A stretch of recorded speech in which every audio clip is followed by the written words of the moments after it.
Thank you, Bill. A Grand Rapids guardian and conservator is under investigation again for allegedly taking money from the account of one of her clients. It is a story that exposes the holes in a system that is supposed to protect vulnerable people. But change may be coming. Target 8 investigator Henry Erb reports. Mission is exactly what I love. That was Margaret Freund in 2012 talking to us about an organization for which she volunteered to help senior citizens. She was accusing the leader of the organization of stiffing her for $200,000 she said she loaned the organization. Now she is the one accused. We knocked on her door again last week. She's already on probation after being convicted last year in Muskegon County of embezzling $40,000 from a vulnerable adult for whom she was the court-appointed guardian and conservator. Now she is under investigation again in Kent County. Same thing. She didn't want to talk to us on camera, but told me she did nothing wrong in the Kent County case and that all the money has been accounted for. A member of the alleged victim's family disagrees. Could see where some expenses were legitimate and other expenses were not, and it popped right out. Diane is an accountant and went over the financial statements.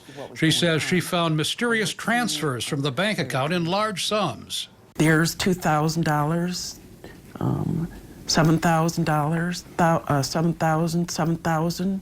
Last April, Adult Protective Services went to court to get Margaret Freund removed as the guardian and conservator, saying there has been significant financial exploitation. Next came the state police investigation. Last we heard, the Kent County Prosecutor's Office is reviewing the case to see if it will file criminal charges. So how easy is it for unscrupulous conservators and guardians to swindle people out of their money? Unfortunately, easier than you think. People who have guardians and conservators are no longer able to take care of themselves. They are unlikely to be able to spot somebody looting their bank account. The system tries to protect them by making them wards of the court. The courts appoint people to help. Those people have control over their lives and finances. I see people do all kinds of terrible stuff.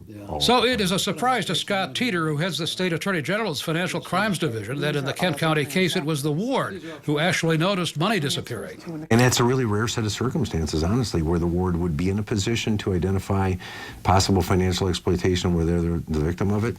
Teeter says the state guardianship system is set up to respond to complaints rather than drag a net for fraud and abuse. That often leaves it up to family members to catch it. Well, most families don't have the resources to do that. The system has some safeguards built in, but there are big holes. For example, guardians who handle clients' general needs don't have to file annual accounting. Conservators who handle a person's finances do, but it's basically their word. There's no requirement that they include specific documentation of the expenditures. It's basically just a state court administrator form that says this is where it went.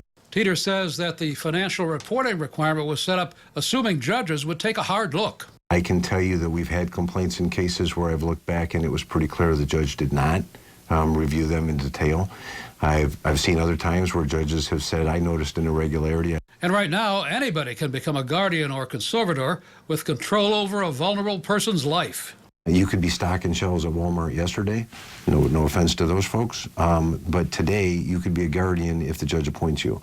That's it. There's no training required. There's no certification. There's nothing. Teeter says being a guardian is hard work, and there's a lot of people who do a good job. But the system needs repair. He's part of the Attorney General's Elder Abuse Task Force that is about to champion changes, training, certification, background checks, and better accountability for the money. We'll let you know how it goes. I'm Target 8 investigator Henry Erb.